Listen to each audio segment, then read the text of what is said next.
I felt inspired to sit down and talk a little bit about my relationship with beauty now as someone who has literally built their entire career talking mainly about beauty. For context, for those of you who are new here, I started making YouTube videos. No, let's back up even further.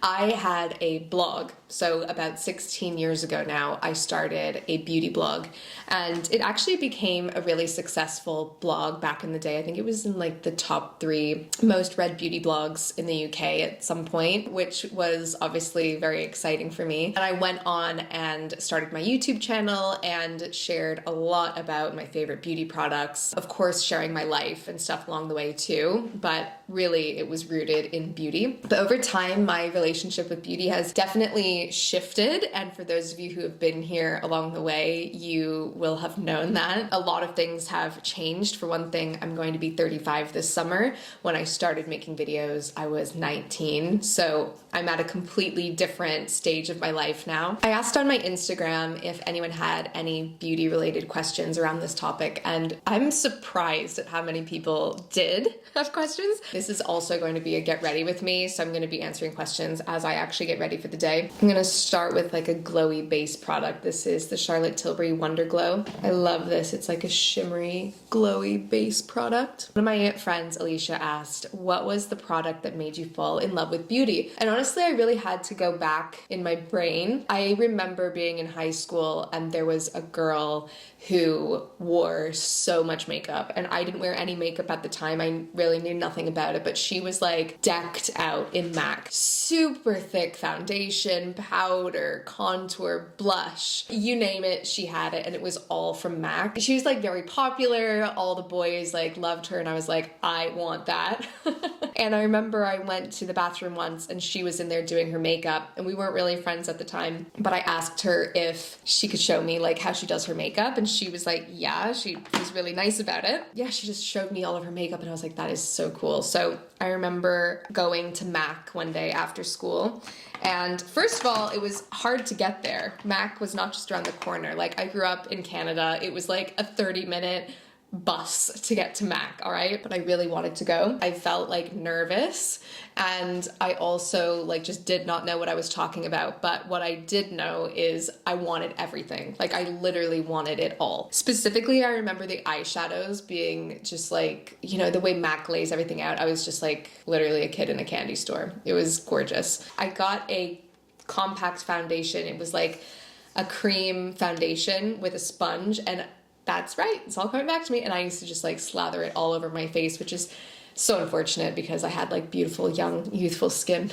Really did not need that. So that was sort of like my first foray into makeup, maybe when I was like 16 or 17. And then when I moved to the UK when I was 19, after I sort of started discovering blogs, I went to Boots and I was in love with Bourjois. Bourjois was like my favorite brand, and they had this like chocolate bar bronzer. I don't know if any of you guys remember that. It looked like a chocolate bar and it smelled like chocolate, and it was a bronzer, and I was like obsessed with it.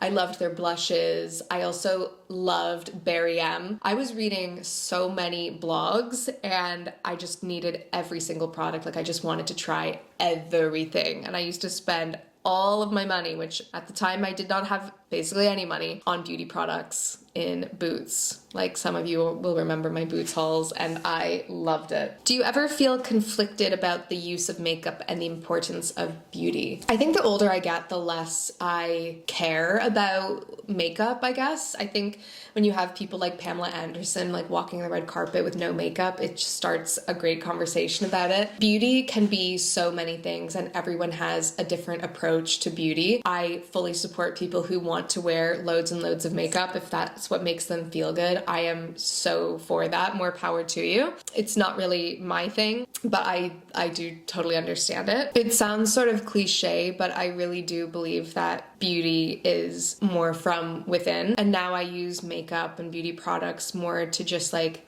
enhance my natural features rather than like basically change the way I look. But to be honest, like I've never really been someone who has worn loads of makeup. I mean, I definitely wore a lot more than I do now, which we can talk about. But yeah, it's definitely changed over time. And I think now the times when I feel most beautiful are like the times when I'm well rested and, you know, I feel like I've accomplished something, or I've like taken care of my mental and physical health. Those are the times when I like feel the most beautiful, whereas before I would feel most beautiful if I like spent an hour doing my hair and makeup in the morning. It kind of leads me on to my next question. What product should I'm trying to do my makeup and I'm also trying to talk. I just put on a little bit of concealer. This is the By Terry skincare concealer. I love it because it's super hydrating and I have dry skin.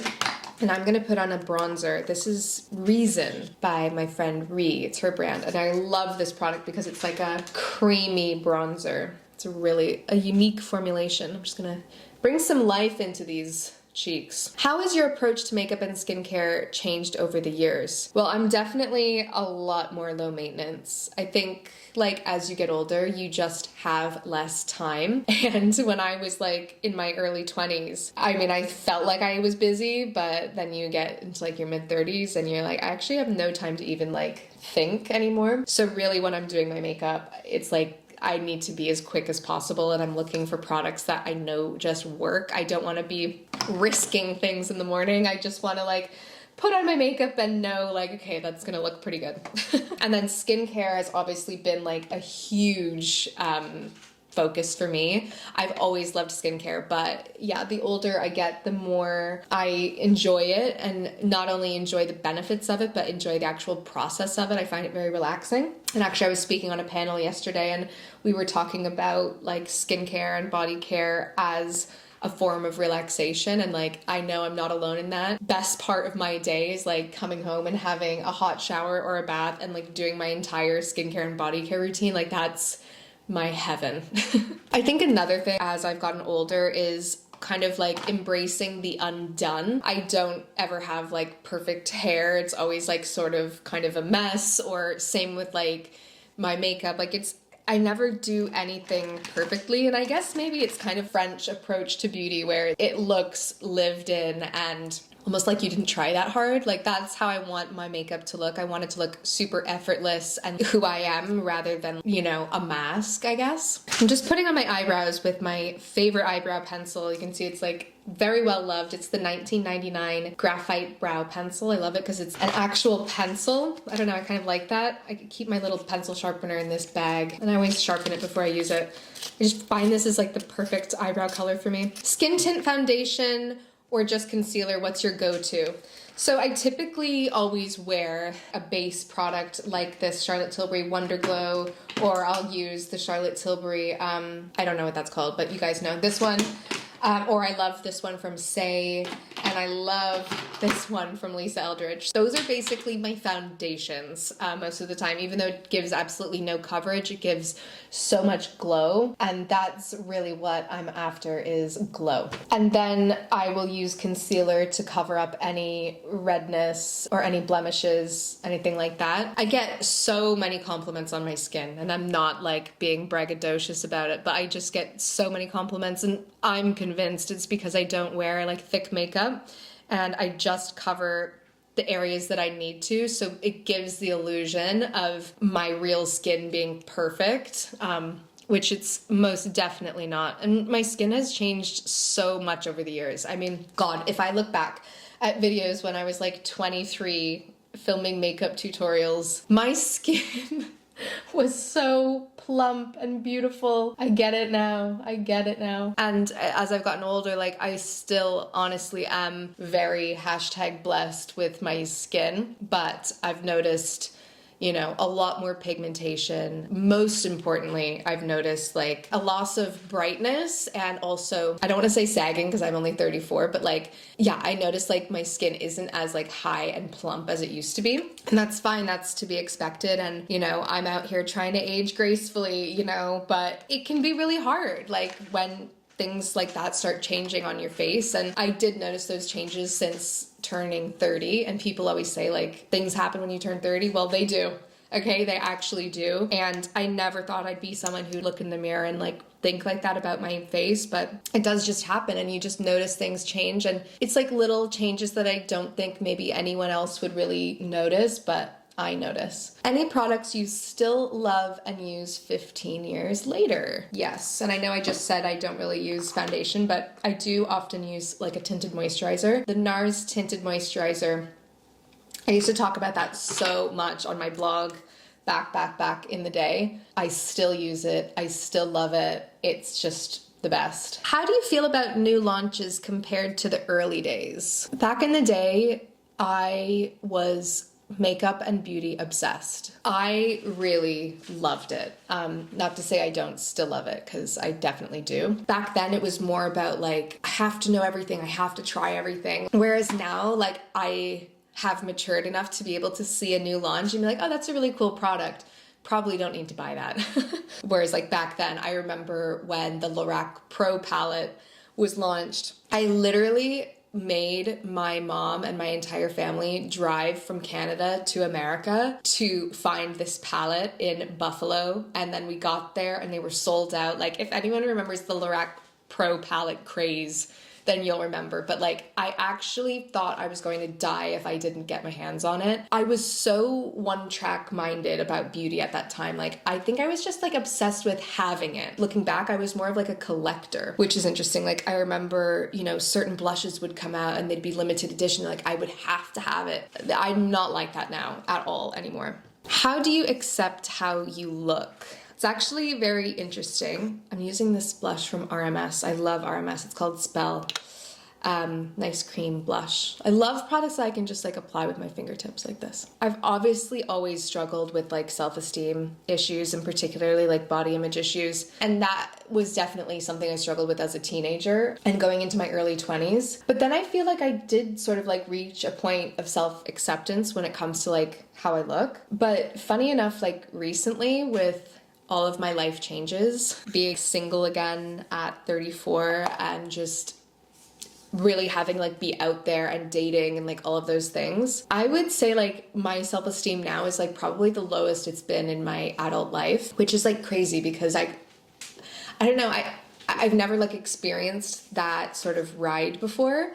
I just sort of thought like, oh, I accept myself and now I'm gonna accept myself forever. But I didn't expect to, like have these feelings again, especially at the age I am now. Like, I thought I'd be like 35 and just like love myself for who I am, and I do. But I think, now I'm finding myself being quite critical about like the way I look, the clothes I'm wearing, and like, what does that say about me? And just becoming a little bit, not unsure of myself, but like not feeling 100% comfortable and confident.